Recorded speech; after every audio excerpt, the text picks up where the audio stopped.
I bet I could really get a grip on the bolt with these. Well, come on then, hurry up.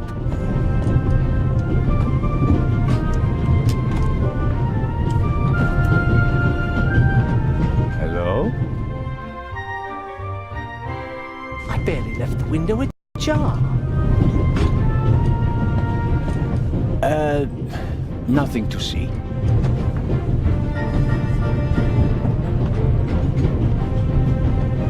Ah. Are you okay? Yes, fine. Do you have any idea why the door was locked? I don't know. Or maybe the constant vibrations caused the lock to lock itself. You can't possibly believe that. Well, then what's your theory? The conductor could have locked it from the outside. On the other hand, it could have been someone here in the compartment who locked the door from the inside. Who? And where have they gone? They could have climbed out there. Who would be that insane?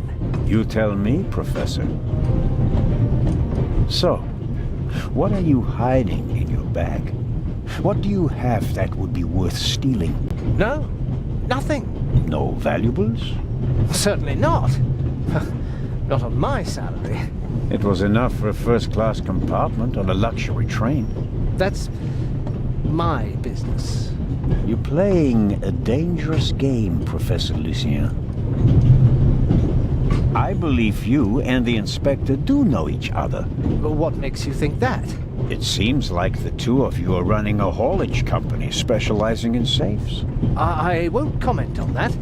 It's a matter of international importance. Tell me, Professor, would you happen to have a key in your briefcase? And if so, would it still happen to be there? Then all would be as it should. That's what we hope, at least. All the same, it would have been a simple matter for a thief to make an impression of it. Right, Professor? Oh. And the break-in? It wasn't an issue for you? Even though you're the head of the department where it occurred? All right. The burglary was most upsetting. And shocking. And I didn't know what to do, okay? And you couldn't just tell me that. The fewer people who know about it, the better. I can't trust anyone. You're not only going to Venice, are you?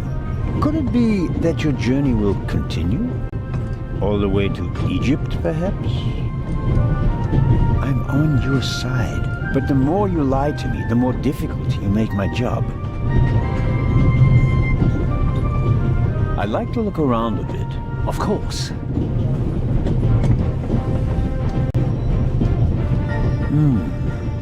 Assuming there really was someone in the compartment, and he climbed out the window, where's he gone?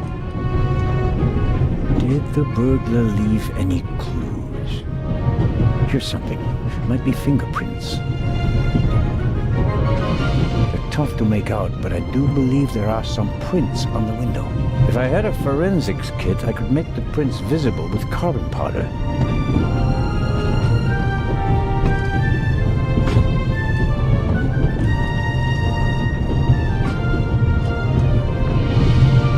I really wonder what the professor is hiding from me. But I can't just rifle through the luggage of innocent citizens. This is the 60s. Wow. You have a very nice fountain pen. Pricey. If you'd managed to decode hieroglyphics that boggled the best minds of the last 3,000 years, you'd have received a gift like that as well. The Bible, Grimm's fairy tales, Moby Dick, and gin, whiskey, and rum. All classics. No, nothing interesting.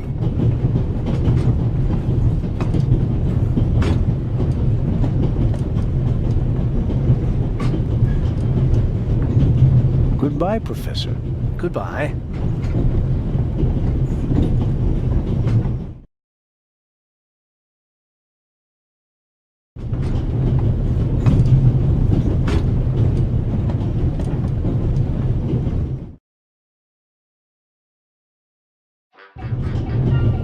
Pardon me, sir.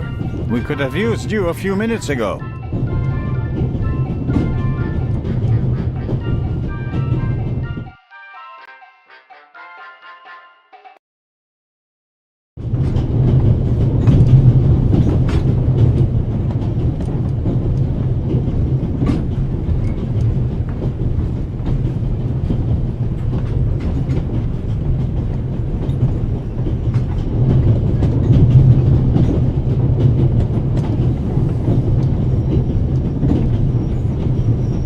butler, this James, seems to have escaped the Baroness.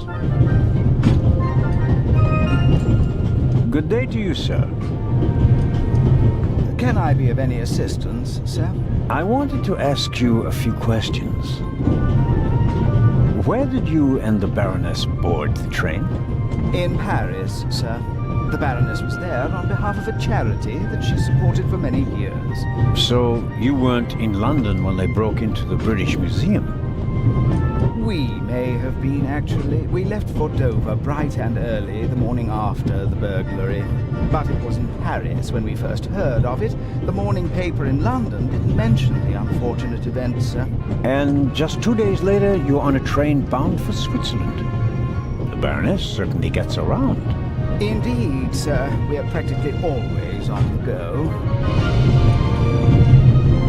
What can you tell me about the Baroness? Nothing, sir. A butler does not tattle.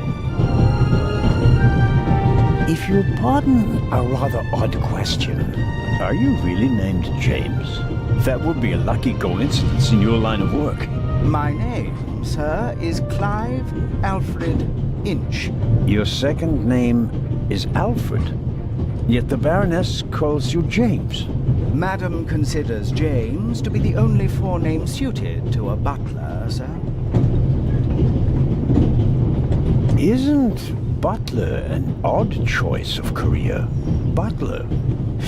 Many would say it's a strange job. It is true that I am one of a dying breed, sir. The war claimed a generation of butlers. Have you been to war as well? Indeed, sir.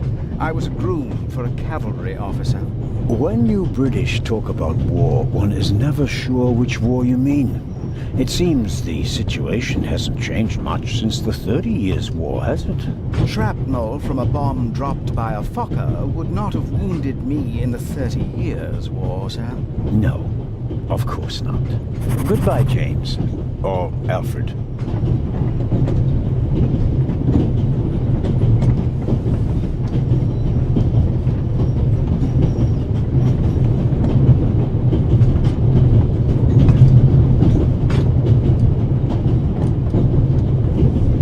Matt, the violinist really did I knew it!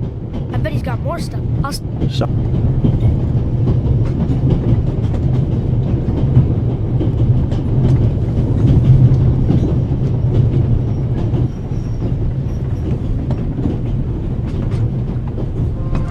Professor Lucien. Door is open.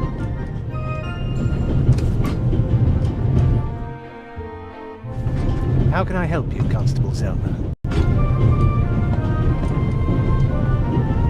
Professor. The good professor is hiding something. It would be good if I could find out more about him. I don't think the Baroness has any more information for me. And she's not the most pleasant conversationalist either.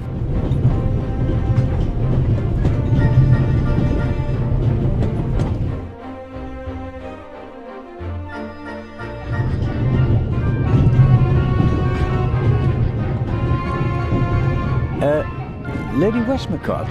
Yes. I was wondering if you might...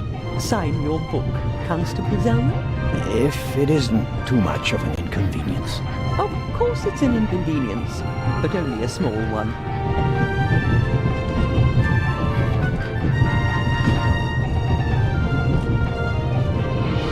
You are welcome. Thank you so very much.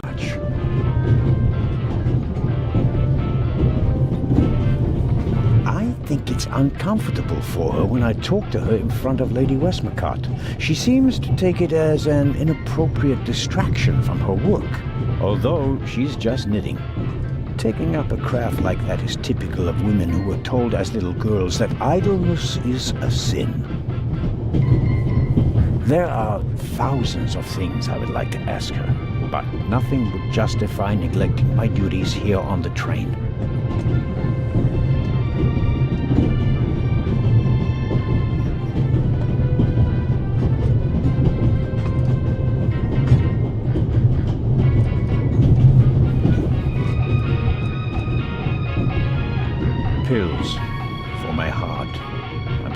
take one if I have trouble. My daughter insisted that I take them with me. She was strongly against this little adventure, but I wasn't about to change my mind.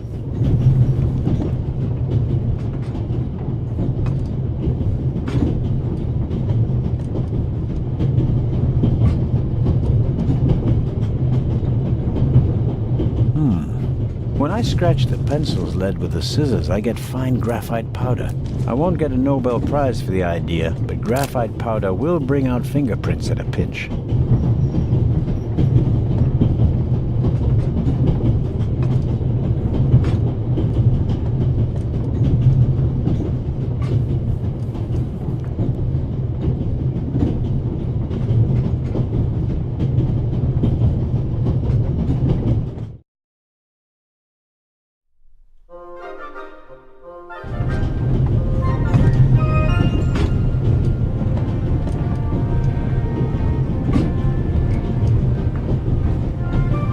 Professor Lucien.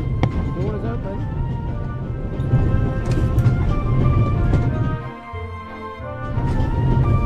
How can I help you, Constable Selma? I'd like to have a look around the compartment. Oh, of course.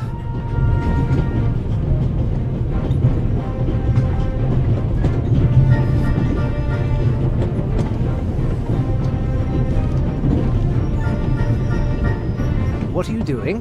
I'm trying to make what I suspect are fingerprints visible. And?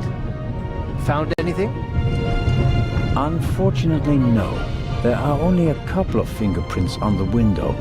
It was probably cleaned before departure, but the prints I can see look like glove marks. Well, wouldn't you expect that? What professional burglar wouldn't wear gloves? It was worth a try.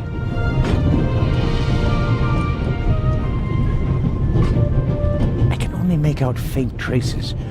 Whoever was in this compartment was wearing gloves. Goodbye, Professor. Goodbye.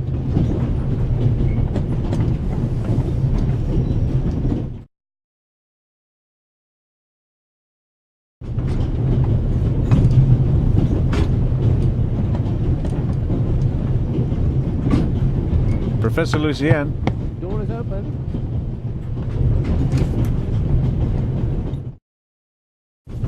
How can I help you, Constable Selman? Oh. What's this? What do you have there? It's a button. From a suit or a uniform, I guess. The burglar might have lost it. Maybe. Or maybe not. If I notice anyone with a missing button on his jacket, I'll ask him about it. But I wouldn't get my hopes up. If there was a burglar, he climbed out the window and jumped off the train.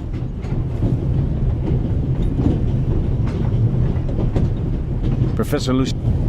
Yes? Oh, Well, goodbye, Professor. goodbye.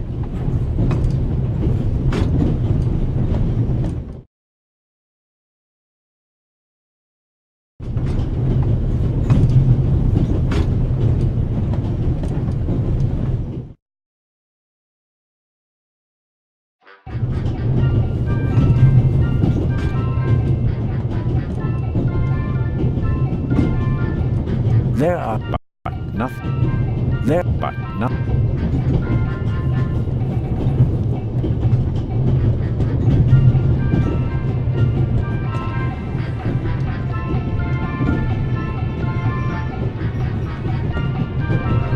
Hello, Dr. Gebhardt.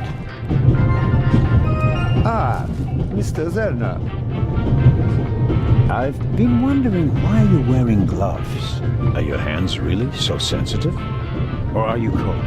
Ah, well, it's an old habit. As a doctor, one is so conscious of all the pathogens, bacteria, and viruses that surround us. Though, of course, perhaps I do tend to be a bit too cautious. I know exactly what you mean. As a policeman, I sense subterfuge and lies everywhere. Auf Wiedersehen, Dr. Gebhardt. Goodbye, Constable. It was a pleasant chat, really.